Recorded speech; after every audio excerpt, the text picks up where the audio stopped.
وہ اتنی تکلیف میں آ گیا کہ لوگ اسے پاگل کہنے لگے. کیوں؟ اس لیے کہ لوگ منصوبہ بند، افواہ تھی نا کہ میری طبیعت خراب ہے، تو لوگوں نے حال پوچھ پوچھ کر بیمار کر دیا.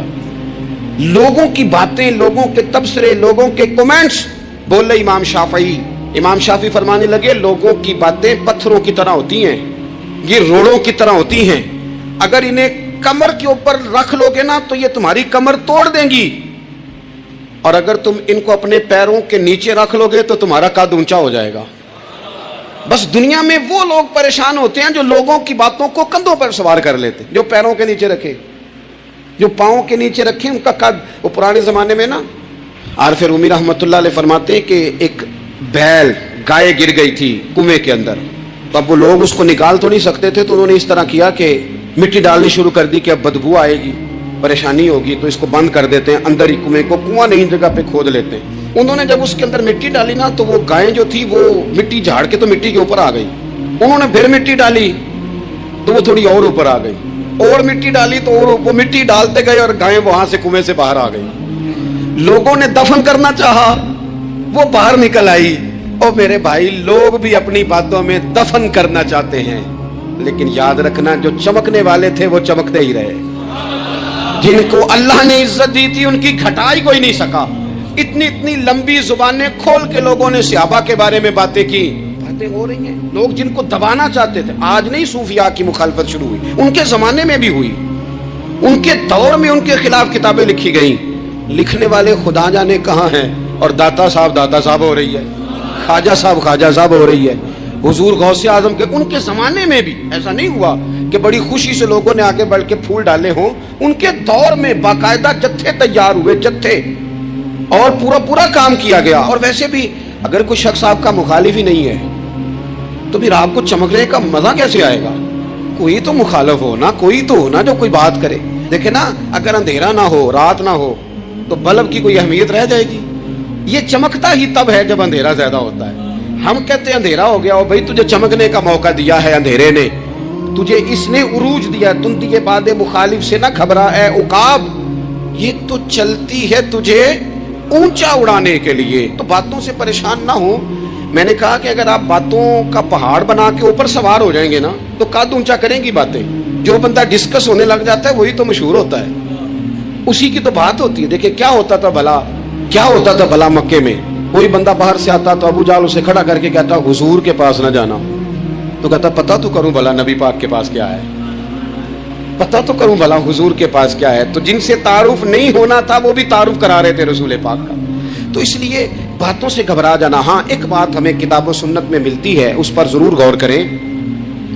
تہمت والی جگہ سے بچیں، تہمت کا موقع نہ دیں. مطلب بلا وجہ ہی اپنے لیے بحث کا دروازہ کھولنا یہ درست نہیں ہے. اپنے لیے ہم نہ دروازے کھول لیتے ہیں بحث کے، مفت کی بحث ہو رہی ہے، فلانا بھی ڈسکس کر رہا ہے. کچھ چیزیں ایسی ہوتی ہیں جو سب کی سمجھ کی نہیں ہوتی، وہ سب کے سامنے ڈسکس کرنا ضروری نہیں ہوتا. حضرت سیدنا ابو ہریرہ رضی اللہ تعالیٰ عنہ فرمایا کرتے تھے مجھے نبی پاک علیہ السلام نے علم کی 2 تھیلیاں دی ہیں، میں نے ایک کھولی ہے تمہارے سامنے، ایک کھولی ہے، دوسری نہیں کھولوں گا. اس لیے کہ ہر بندے کو بات اس کے ظرف کے مطابق کرنی چاہیے. تو موقع نہ دیں. نبی پاک صلی اللہ علیہ وسلم نے فرمایا اس بندے نے اپنی، یہ بخاری میں موجود ہے، فرمایا اس نے اپنی عزت اور اپنی جان کو محفوظ کر لیا جو فتنے والی جگہ سے بچ گیا. جہاں تہمت لگ سکتی ہے اس جگہ سے بچیں. جان بوجھ کے لوگوں کو موقع نہ دیں باتیں کرنے کا، جان بوجھ کے موقع نہ دیں. جامع ترمذی کے اندر حدیث موجود ہے، حضرت سیدنا عمر فاروق رضی اللہ تعالیٰ عنہ نے ایک موقع پر اجازت مانگی تھی نبی پاک صلی اللہ علیہ وسلم سے. عرض کیا یا رسول اللہ صلی اللہ علیہ وسلم مجھے آپ اجازت دے دیں، میں عبداللہ بن ابی سلول کی گردن اڑا دوں، یہ منافق بار بار آڑے آتا ہے، بار بار تکلیف دیتا ہے، آپ مجھے اجازت دیں میں اسے قتل کر دوں.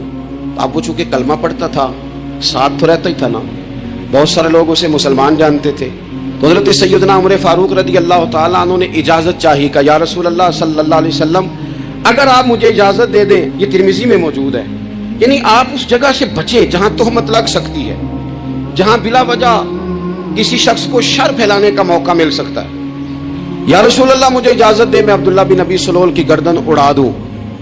تو نبی پاک صلی اللہ علیہ وسلم نے فرمایا کہ عمر اگر میں تمہیں ایسا کرنے کی اجازت دوں گا تو لوگ کہیں گے کہ اب اپنے قریبیوں کو انہوں نے مروانا شروع کر دیا ہے، ساتھ والوں کو ہی مروانا شروع. لوگ تو اسے مسلمان سمجھتے ہیں. تہمت والی جگہ سے، بلکہ بخاری شریف میں اسی طرز کا ایک اور پیغام بھی ہمارے لیے موجود ہے۔ یہ جو حرم شریف آج ہمارے سامنے ہے نا، بیت اللہ شریف، اس میں ایک پیچھے مقام ہے جس کو حتیم کہا جاتا ہے، یہ خانہ کعبہ کا حصہ ہے۔ حضور صلی اللہ علیہ وسلم کے اعلان نبوت سے پہلے جب قریش مکہ نے اسے تعمیر کیا نا دوبارہ سے، تو انہوں نے چندے کا کوئی اس طرح کا مزاج بنایا تھا کہ اس بندے سے پیسے لینے ہیں جس کے بالکل ہی جائز ہو۔ اس ترتیب سے انہوں نے خانہ کعبہ کی تعمیر کی کہ پھر وہ ساری تعمیر نہ کر سکے، حتیم باہر رہ گیا۔ نبی پاک صلی اللہ علیہ وسلم نے ایک دن فرمایا، بخاری میں موجود ہے، حضور فرمانے لگے، عائشہ اگر تمہاری قوم جاہلیت کے قریب نہ ہوتی، کیونکہ ابھی قریب جاہلیت چھوٹی ہے نا، ابھی لوگوں نے کلمہ پڑھنا شروع کیا ہے، فرمایا اگر یہ جاہلیت کے قریب نہ ہوتے تو میں کعبے کو انہی بنیادوں پر دوبارہ بنا دیتا جن بنیادوں پر حضرت ابراہیم علیہ السلام نے بنایا تھا۔ میں آپ سے بڑی گزارش عرض کروں، اعلیٰ حضرت بریلوی رحمۃ اللہ علیہ نا، لالٹین کے اندر مٹی کا تیل جلایا جاتا ہے ہمارے ہاں، تو مٹی کا تیل ظاہر ہے اس سے بدبو آتی ہے، تو مسجد میں وہ جلانا جائز نہیں تھا۔ تو ایک صاحب ارنڈی کا تیل لائے، وہ خوشبو والا ہوتا ہے، وہ لا کے انہوں نے نا اعلیٰ حضرت بریلوی رحمۃ اللہ علیہ کو لالٹین میں ڈال کے دیا اور کہا کہ یہ مسجد میں اس کو جلاتے ہیں چونکہ اس کے اندر سے خوشبو آتی ہے، بدبو نہیں آتی۔ تو وہ جو شرعی عذر ہے نا، حضور نے فرمایا کہ جمعے والے دن غسل کر کے آؤ تاکہ کسی کے پسینے سے ایک دوسرے کو تکلیف نہ ہو، کچا لہسن پیاز کھا کے مسجد آنا اس لیے منع کر دیا گیا کہ منہ کی بدبو سے تکلیف ہو، تو مسجد میں کوئی ایسی چیز جو بدبو کا باعث بنے منع ہے۔ اب انہوں نے وہ تیل لا کے لالٹین میں ڈالا جس سے خوشبو آتی تھی اور لالٹین بھی روشن ہوتی تھی۔ اعلیٰ حضرت فاضل بریلوی رحمۃ اللہ علیہ اپنے اس خادم سے فرمانے لگے کہ اب لوگ تو آئیں گے نا، تو ہمارے علاقے میں تو ساری دنیا مٹی کے تیل سے ہی چلاتی ہے، تو اب آپ نے ایک خوشبو والا تیل لا کے ڈال تو دیا ہے اس کے اندر لالٹین میں، پر یہ لوگوں کو بتائے گا کون کہ یہ تیل وہ نہیں ہے؟ لوگ تو یہاں سے دیکھ کے جائیں گے اور جا کے کہیں گے کہ اتنے بڑے عالم کی مسجد میں اگر جل رہا ہے تو ہم کیوں نہ جلائیں؟ تو فرمانے لگے وہ شخص کے حضور پھر حال کیا ہے؟ فرمانے لگے آپ فرضوں کا سلام پھیر کے دعا سے پہلے لالٹین کے پاس کھڑے ہو جائیں اور جو بندہ گزرے اسے بتاتے جائیں کہ یہ مٹی کا تیل نہیں، یہ مٹی کا تیل نہیں، یہ مٹی کا تیل۔ ہر شخص کے ذہن تک بات اتر جائے تاکہ لوگ کسی ایسی چیز کا شکار نہ ہو جائیں جس سے کہ ان کے مزاج میں کوئی غیر شرعی چیز عروج پکڑ لے۔ تو میرے عزیز، ہم نہ کچھ بدگمانیاں لوگوں کے اندر لوگ ڈالتے ہیں۔ ہمارے ہاں بالخصوص پاکستان میں جب سے سیاسی فرقہ واریت شروع ہوئی ہے، سیاسی، ہماری قوم کا مزاج اتنی بری طرح خراب کیا گیا ہے۔ ہمارے نوجوان بچے جو بڑے سنجیدہ پڑھے لکھے، ان کی گفتگو اپنے سیاسی مخالف کے بارے میں اتنی لوز کر دی گئی ہے، اتنی کمزور کر دی گئی، اتنی خوفناک کر دی گئی ہے کہ اس طرح تو کبھی نہیں ہوا تھا۔ یہ مزاج جو لوگوں کو دیا جا رہا ہے، قومیں اپنے اخلاق کے طور پر زندہ رہتی ہیں، بد اخلاقیاں کبھی بھی انسانوں کو اونچا کر سکتی، پیچھے رہ جاتے ہیں لوگ۔ تہذیب کسی سوسائٹی کا حسن ہوتا ہے، اور اگر ایک سیاسی مخالف کے لیے آپ کا یہ والا مزاج بن جائے، اپنے سیاسی قد کو اونچا کرنے کے لیے آپ ان چیزوں کا سہارا لیں، یہ درست نہیں ہے۔ اخلاقی رویے میں کہوں گا کسی بھی سیاسی جماعت سے وابستگی ہے وہ 100% رکھے جو اس کی سمجھ میں آتی ہے، لیکن اپنے اخلاقی مزاج کو کبھی کمزور نہ ہونے دیں، اخلاقی رویہ کبھی کمزور نہ ہونے دیں۔ یہ کیسے ہو سکتا ہے؟ دیکھیں، ابو جہل، ابو لہب، عتبہ، عتیبہ، شیبہ، وہ وہی باتیں کر سکتے تھے جو ان کے مزاج کی تھیں، جو آج تک لوگ کسی بھی دیندار کے بارے میں کرتے ہیں۔ تو انہوں نے وہی باتیں آ کے کی تھی جناب ابو طالب کے ساتھ۔ انہوں نے کہا تھا کہ اگر معاذ اللہ ان کو دولت چاہیے تو ہم دیتے ہیں۔ بڑے سے بڑے مخلص آدمی پر آج لوگ دعویٰ نہیں کرتے کہ دولت کے لیے لگا ہوا ہے، انہوں نے کہا دولت چاہیے تو دیتے ہیں، اگر کسی خاتون سے نکاح کرنا چاہتے ہیں تو کرا دیتے ہیں، سرداری چاہیے تو دے دیتے ہیں۔ اب یہ سوچ ہی اتنی ہے، اس سے آگے جاتی نہیں۔ وہ معاذ اللہ حضور کے بارے میں اور بھی باتیں کرتے، یہ شاعر ہیں، یہ جادوگر ہیں، یہ فلاں ہیں، لیکن میرے نبی پاک علیہ الصلوۃ والسلام نے کبھی بھی ان کی ذاتی زندگی کو ڈسکس نہیں کیا، کبھی نہیں کیا۔ ابو جہل شراب پیتا تھا، لیکن حضور نے کبھی سوسائٹی میں یہ بات لوگوں کے سامنے بیان نہیں کی۔ وہ لوگوں کے پیسے دبا لیتا تھا، کئی جگہوں پہ حضور نے پیسے نکلوا کے دیے، لیکن جگہ جگہ گلی گلی کھڑے ہو کے حضور نے یہ نہیں فرمایا کہ یہ اس طرح کا ہے۔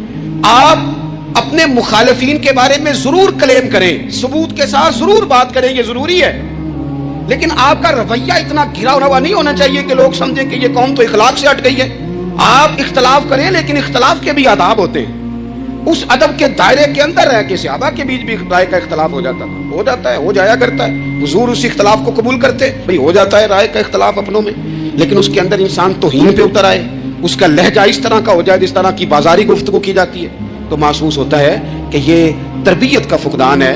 یہ لہجے باوقار لوگوں کے نہیں ہوا کرتے، لہجے کو کبھی برا نہ ہونے دیں، انداز کو۔ لوگ آپ کو چھیڑیں گے، اپنی جگہ پہ کھینچ کے لانے کی کوشش کریں گے، بڑا کچھ لوگ کریں گے، لیکن آپ اپنی جگہ سے آپ تبدیل نہیں ہوں گے۔ آپ کہیں گے یار میرا ایک معیار ہے، میری ایک حیثیت ہے، میں اپنی حیثیت چھوڑ سکتا میں اپنی حیثیت نہیں چھوڑ سکتا. ہر بندے کو آپ ڈسکس کریں گے.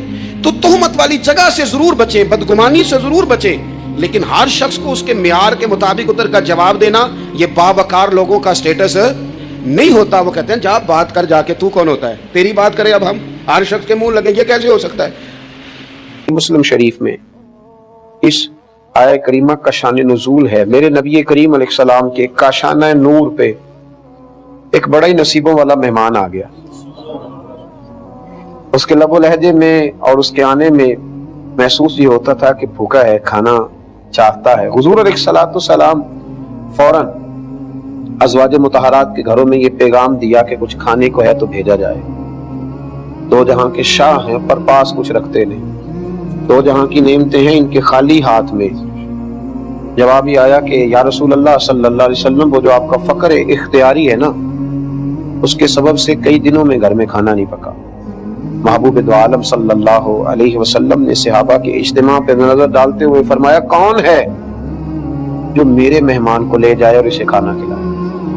کیا لذت والے جملے ہیں کہ مہمان میرا ہے اور کوئی لے جائے اور اسے کھانا کھلائے. حضرت ابو طلحہ رضی اللہ تعالیٰ عنہ, مزے کی بات یہ ہے کہ وہ زیادہ مالدار آدمی نہیں تھے, غریب آدمی تھے. بڑی مزیدار ہوتی ہے وہ سخاوت, جو سخاوت نہیں ہوتی قربانی ہوتی ہے, جو سخاوت نہیں ہوتی احسار ہوتا ہے, جو دوسرے کو ترجیح دی جاتی. اس طرح کے لوگ بڑی مزیدار زندگی گزارتے ہیں. میں کہا کرتا ہوں کہ احسار بہت اعلیٰ اخلاق کا نام.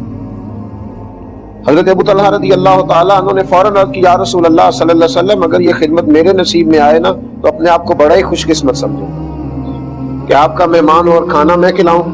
حضرت ابو طلحہ رضی اللہ تعالیٰ عنہ مہمان کو ساتھ لے کر کے نا تو گھر گئے. بیوی سے پوچھا, کھانا ایک مہمان کے لیے چاہیے؟ اس نے کہا تھوڑا سا ہے جو بچوں کے لیے اور آپ کے لیے. تو بیوی بھی جناب ابو طلحہ کی تھی نا, خاوند کا مزاج سمجھتی تھی. حضرت ابو طلحہ نے فوراً کہا کہ بچوں کو بہلا کر سلا دو, اور میں اور تم بھی کسی طریقے سے رات گزار لیں گے, پر یہ مہمان مصطفیٰ کریم کے, یہ مصطفیٰ کریم کے مہمان ہیں, نبی کریم کے مہمان ہیں. مانگیں گے مانگے جائیں گے, منہ مانگی پائیں گے. میری سرکار میں نہ لا ہے نہ حاجت اگر کی ہے, پر میں یہ حضور کے مہمان ہیں, ان کو دینا ہے, کھلانا ہے. بچوں کو, پھر غور کرنا بات پر, بچوں کو.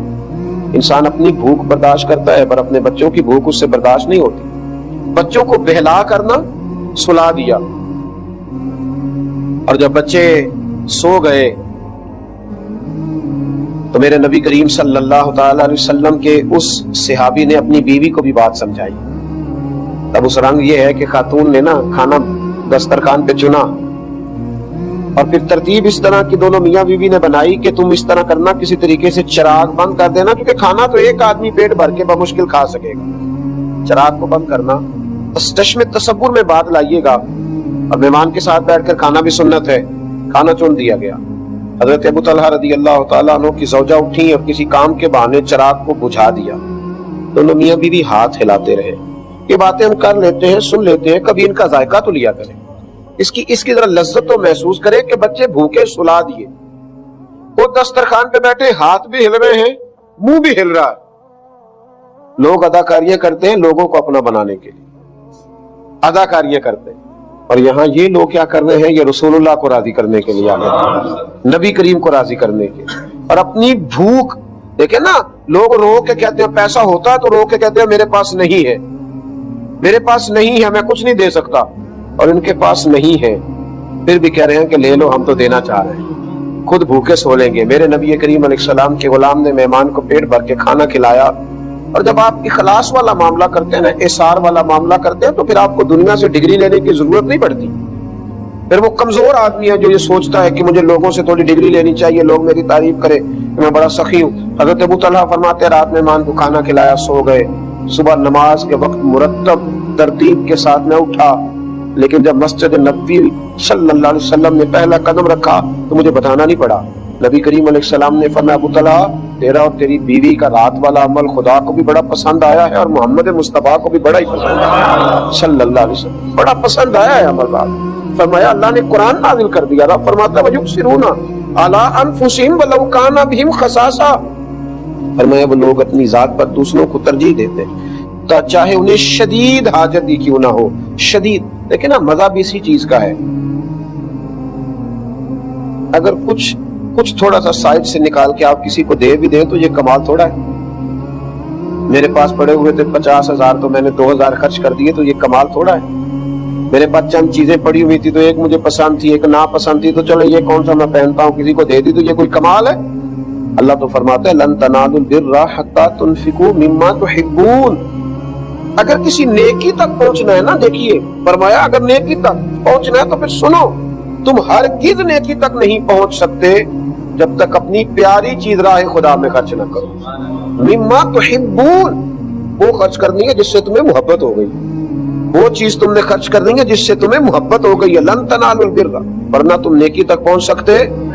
ٹھیک ہے تم اپنے دل کو مطمئن کر لو، اپنے آپ پہ راضی ہو جاؤ کہ میں نے یہ کر لیا ہے، لیکن تم خیر تک نہیں پہنچ سکتے. اگر نیکی تک پہنچنا ہے تو پھر تو اپنی محبوب چیز پیاری چیز اللہ کے راستے میں خرچ کرنی ہوگی. میرے نبی کریم علیہ الصلوۃ والسلام نے ارشاد فرمایا، حضرت عمر حدیث کے راوی ہیں، ابن حبان میں موجود ہے، فرمایا جس شخص نے اپنی خواہش کو روک لیا، دل میں جذبہ تھا خواہش تھی پر اس نے اس کو روک لیا، جس نے اپنی خواہش کو روک کر اپنے نفس کو روک کر اپنے بھائی کی ضرورت پوری کر دی تو محبوب فرماتے ہیں اللہ اتنا راضی ہوتا ہے کہ اس احسان کرنے والے کی بخشش ہی فرما دیتا ہے. رب اسے معاف فرما دیتا ہے، اس کے گناہ معاف کر دیتا ہے کہ میرا بندہ سمجھ کے اس نے اس طرح کا رویہ کیا.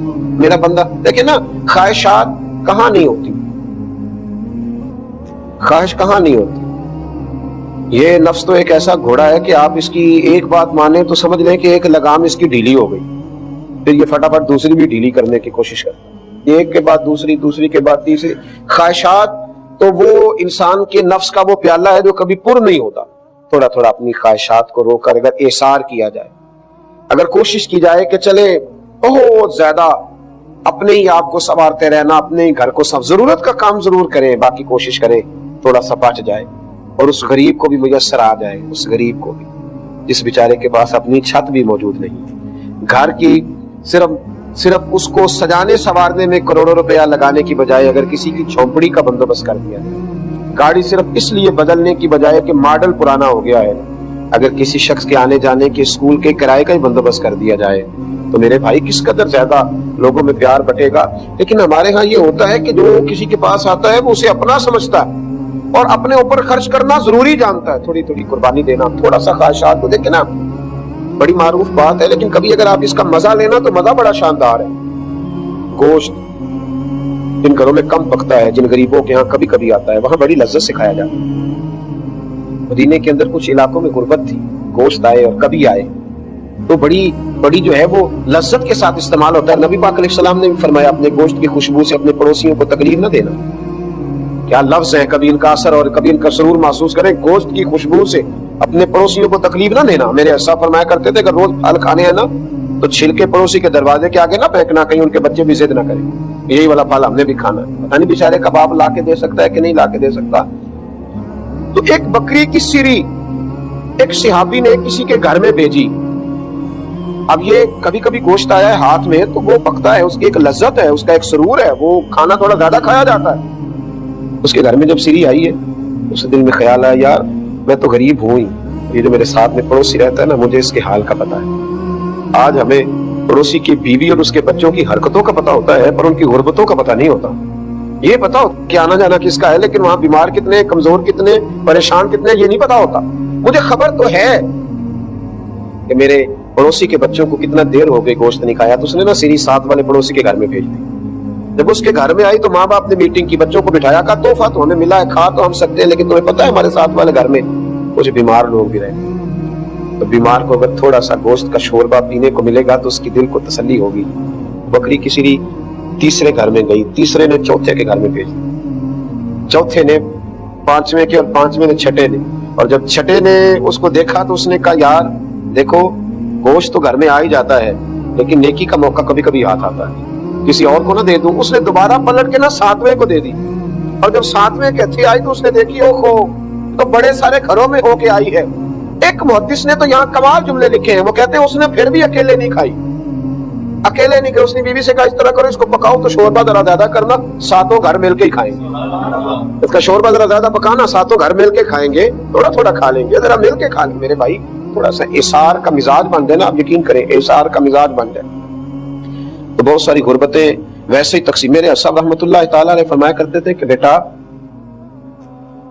جب اللہ تمہیں زیادہ پیسے دینے لگتا ہے نا تو ہو سکتا ہے کہ اس میں تمہارے غریب بھائی کا بھی اس نے کچھ حصہ بھیجا ہو، اور جب اگلے مہینے تمہیں تھوڑے سے اور زیادہ عطا کرے تو ہو سکتا ہے تمہاری بیمار بہن کا بھی اس میں حصہ ہو، اور فرمایا جب اس سے اگلے مہینے تمہیں کچھ اور تھوڑے زیادہ دینا تو ہو سکتا ہے تمہارے کسی غریب دوست کا بھی اس میں حصہ ہو.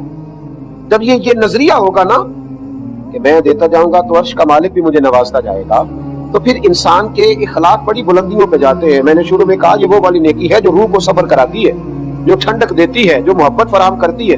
دیکھیے نا کمال کی بات بخاری مسلم میں صحابہ کرام علیہ رضوان تشریف فرمائے. حضرت سہل بن سعد رضی اللہ تعالیٰ عنہ فرماتے ایک عورت آئی اور وہ نبی پاک علیہ السلام سے کچھ عرصہ پہلے نا اجازت لے کے گئی تھی کہ یا رسول اللہ صلی اللہ علیہ وسلم میرا دل کرتا ہے آپ کے لیے ایک چادر نہ بنا کے لاؤں، ایک کرتا نہ بنا کے لاؤں. ایک قمیض وہ بنا کے لائی، اس نے بڑے خوبصورت نقش و نگار کیے، حضور کے لیے بنا کے لانا تھی. اس نے بڑی محبت کی، اس نے بڑے پریم سے، بڑی ریت سے، بڑی مٹھاس سے، جانے کتنا درود پڑا ہوگا، جانے کس قدر وہ راضی ہوئی ہوگی، یعنی وہ لمحے اس پر کتنے سکون کے گزرے ہوں گے کہ اپنے نبی کے لیے تیاری کر رہی. کبھی اماں بیٹے کے لیے ٹوپی بنائے نا تو اماں سے پوچھو اس کا رنگ ڈنگ کیا ہوتا ہے، اور جو اپنے مصطفیٰ کریم کے لیے تیاری کرے وہ بڑی محبت سے لائی، بڑے پریم سے لائی اور بڑے ادب سے پیش کی. حضور میں لائی ہوں، میرے محبوب بھی بڑا ہی بھلا دینے والے ہیں، محبتوں کا جواب بڑی محبتوں سے دینے والے ہیں. نبی رحمت علیہ الصلوۃ والسلام اسی وقت اندر گئے، اسی وقت جب وہ قمیض بنا کے لائی. اندر جا کے حضور علیہ السلام نے جو کرتا پہنا تو اس کو اتارا، اور جو نئی قمیض وہ صحابیہ بنا کر کے لائی تھی حضور نے فوراً پہن لی اور پہن کر صحابہ کے بیچ آئے. صحابہ کے بیچ جیسے ہی حضور آئے نا تو ایک صحابی، بعض شارحین نے نام لکھا ہے کہ غریب صحابی نہیں، حضرت عبد الرحمن ابن عوف تھے، مالدار آدمی، حضور کی طرف دیکھ کر کے عرض کرنے لگے حضور کتنی پیاری لگ رہی، ایسے لگتا ہے کپڑا بھی آپ کے لیے بنایا گیا. حضور کیا انداز ہے، کیسے فٹ آئی ہے وجود اطہر پر، کیا بات ہے محبوب، بڑی پیاری. تو حضور فرمانے لگے تمہیں زیادہ پسند آ گئی ہے، زیادہ پسند ہے؟ ہاں. فوراً اللہ کے محبوب اندر ہے.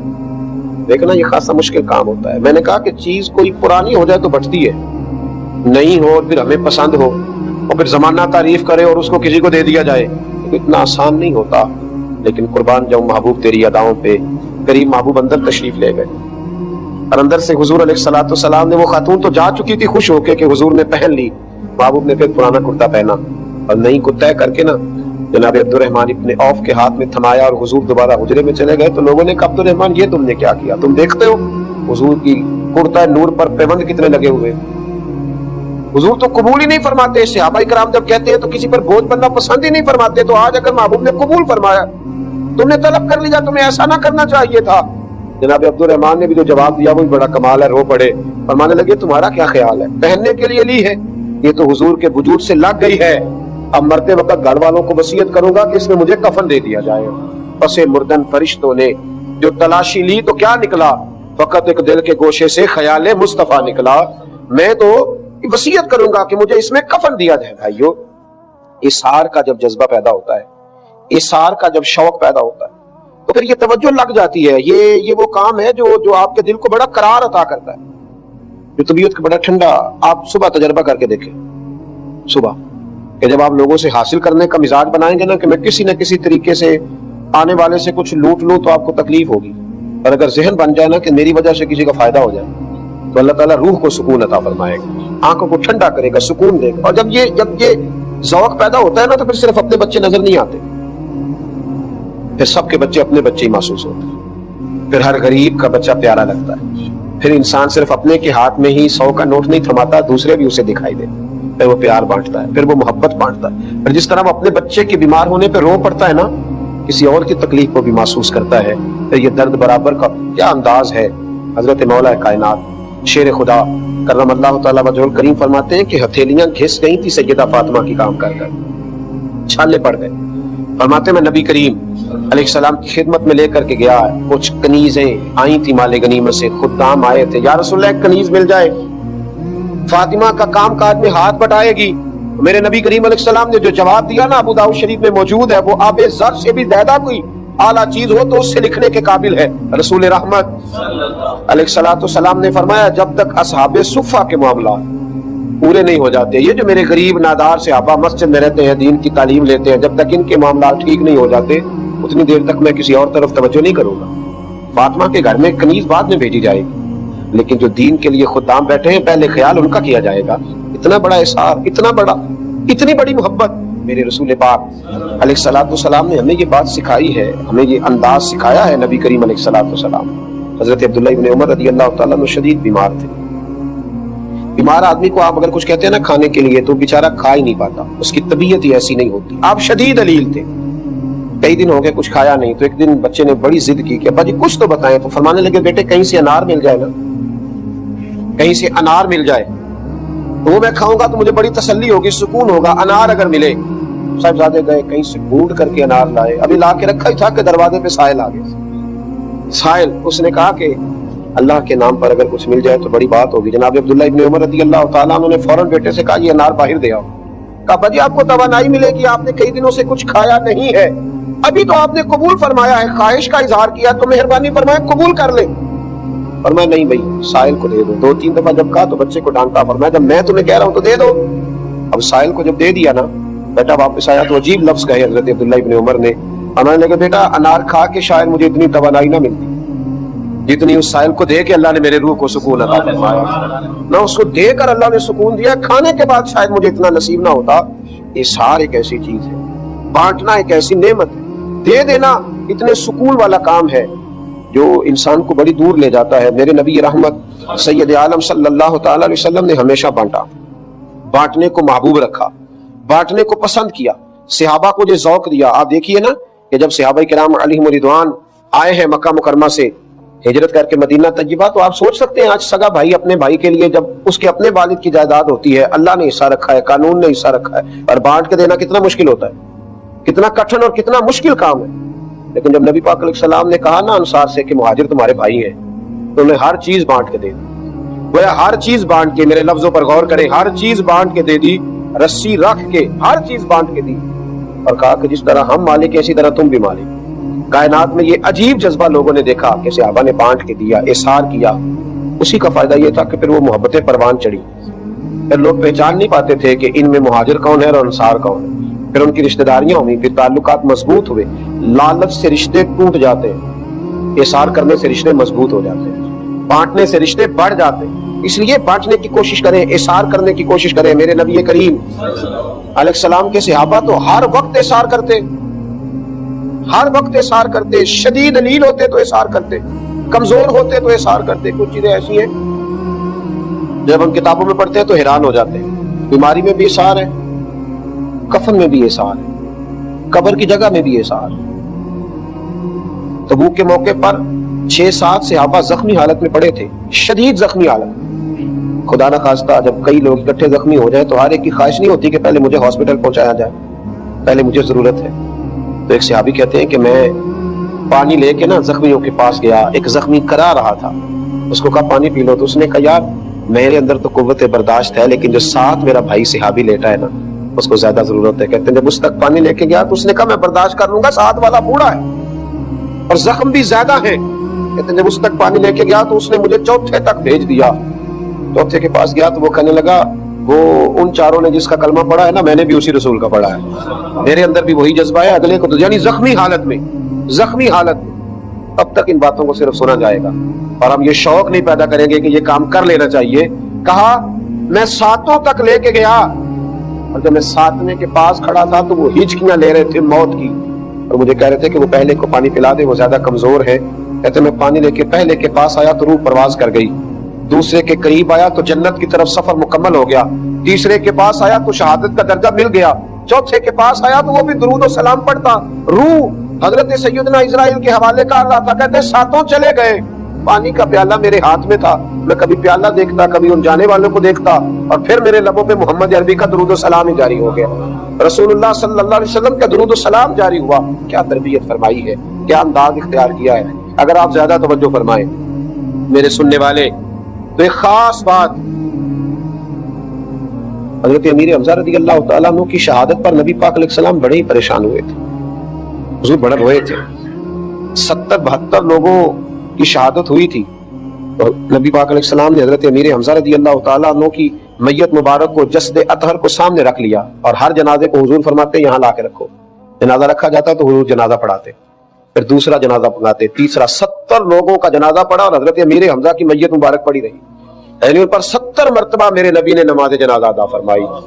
ان کا وجود کاٹ دیا تھا کفار نے, کاٹ دیا.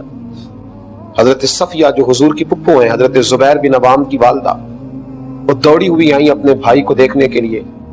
نبی کریم علیہ السلام نے کہا حضرت زبیر سے, ماں کو روکو, یہ بہن ہے, یہ بھائی کا یہ روپ نہیں دیکھ سکیں گی, آنکھیں نکل گئی ہیں, کان کاٹ دیے گئے, یہ بہن ہے, اسے دیکھا نہیں جائے گا. حضرت صفیہ نبی کریم علیہ السلام سے عرض کرنے لگی, جو امیر حمزہ سے آپ کا پیار تھا اسے بھی میں جانتی ہوں, اور اگر آپ نے دیکھ لیا تو میں بھی دیکھ ہی لوں گی, اور میرا بھائی تو اللہ کے راستے میں گیا ہے, اسے تو شہادت کی موت ملی. پھر قریب آئیں اور قریب آ کے کھڑے ہو کے کہا, اللہ اس قربانی کو قبول فرما, اللہ ان کے درجات بلند فرما. 2 چادریں کفن کی, کفن کے لیے 2 چادریں. یہ اسلام پر غربت کا زمانہ ہے, کفن کا کپڑا بھی میسر نہیں. 2 چادریں حضرت صفیہ لائیں اور کہا کہ میرے بھائی کو اس میں کفن دے دو. حضرت زبیر بن عوام فرماتے ہیں نبی کریم علیہ الصلوۃ والسلام جب کفن دینے لگے تو قریب ایک اور صحابی تھے, ان کی لاش بھی پڑی تھی جن کو کفن میسر نہیں تھا. تو محبوب فرمانے لگے, مجھے گوارا نہیں ہوتا کہ چچا کو تو کفن دے دو, تو میرا یہ صحابی بغیر کفن کے چلا جائے, اس کو کفن دے دوں اور یہ بغیر کفن کے چلا جائے. 2 چادریں, ایک بڑی ہیں ایک چھوٹی ہے, دونوں کے قد بڑے ہیں, اب کیا کیا جائے. میرے مصطفیٰ کریم علیہ السلام نے فرمایا قرآن اندازی کرو, قرآن ڈالو. تو کہتے ہیں قرآن ڈالا کہ کون سی چادر کس کو دینی ہے, تو بڑی چادر اس صحابی کے نام نکل آئی. دیکھو تاریخ عالم نے یہ نظارے بھی دیکھے کہ حضرت امیر حمزہ کے حصے میں چھوٹی چادر آئی, یہ احسار میرے نبی پاک کا, کفن میں بھی احسار, کفن میں بھی, کفن میں بھی. وہاں زخموں میں احسار ہے, یہاں کفن میں احسار. میرے کریم رسول علیہ الصلوۃ والسلام نے فرمایا کہ اب چھوٹی چادر سے حضرت امیر حمزہ کو کفن دیا جائے گا. چھوٹی چادر جب اوڑھی, سر ڈھانپتے تھے تو پیر ننگے ہو جاتے تھے, پیر ڈھانپتے تھے تو سر ننگا ہوتا تھا. محبوب نے فرمایا سر ڈھانپ دو اور پیروں پہ گھاس ڈال دو, اور میرے چچا کی قبر بند کرو, اللہ انہیں جنت کا لباس عطا فرمانے والا ہے, جنت کا. یہاں تک احسار ہوتا تھا, یہاں تک گویا کفن ڈالنے میں بھی احسار. اور میں نے جو بات کہی نا کہ قبر میں بھی احسار کرتے تھے. امیر المومنین خلیفۃ المسلمین, اس امت کا بہت بڑا ہیرو حضرت عمر فاروق رضی اللہ تعالیٰ عنہ, زخم لگ گیا, احساس ہو گیا کہ اب شاید وصال ہو جائے گا. اپنے صاحبزادے سے کہنے لگے سیدہ عائشہ صدیقہ کے پاس جائیں. گنبد خضرا میں 3 قبروں کی جگہ ہے, ایک میں حضور کی تدفین ہوئی, ایک میں حضرت ابو بکر ہے, ایک جگہ باقی ہے سیدہ عائشہ صدیقہ نے جگہ اپنے لیے رکھی ہوئی. کتنی بڑی جگہ ہے جو گنبد خضرا میں موجود ہے. حضرت عمر کے صاحبزادے گئے, جا کے کہا اما جی ابا جی کا آخری وقت ہے, اگر آپ اجازت دیں تو حضور کے گنبد میں دفن ہونا چاہتے ہیں. جناب عائشہ رو پڑی, کہنے لگی کوئی قبر کا احسار تو نہیں نہ کرتا, اور قبر کی وہ جگہ جو گنبد خضرا میں ہو جہاں نبی کریم علیہ السلام کے جلوے ہوں. لیکن عمر سے کہنا تم نے اسلام کی بڑی خدمت کی ہے, میں قبر کی جگہ کی بھی قربانی دیتی ہوں, میں احسار کرتی ہوں, میں دیتی ہوں وہ جگہ. میرے بھائی انہوں نے روزی روٹی میں صرف احسار نہیں کیا, انہوں نے تو زخموں کی حالت میں بھی احسار کیا, کفن کے کپڑوں میں بھی احسار ہوتا رہا, قبر کی جگہوں پر بھی احسار ہوتا رہا. احسار اتنی بڑی نیکی ہے جو آپ کو بڑے بلند اخلاق تک پہنچائے گی, جو آپ کا روحانی قد اونچا کرے گی, جو آپ کا اخلاقی قد اونچا کرے گی, جو آپ کی طبیعت کے اندر نور کا فروغ کرے گی. اور بھی بڑی ساری نیکیاں انسان کرتا ہے, لیکن یاد رکھنا جو نیکی آپ کو اڑان عطا کرے گی وہ احسار والی نیکی ہے. اپنی چند خواہشات چھوڑ کر نہ کسی اور کو دینے کی طرف توجہ کریں, پھر دیکھیں رب کریم آپ کی روح کو کتنا سکون عطا فرماتا ہے. آخر دعوایا ان الحمد للہ رب العالمین.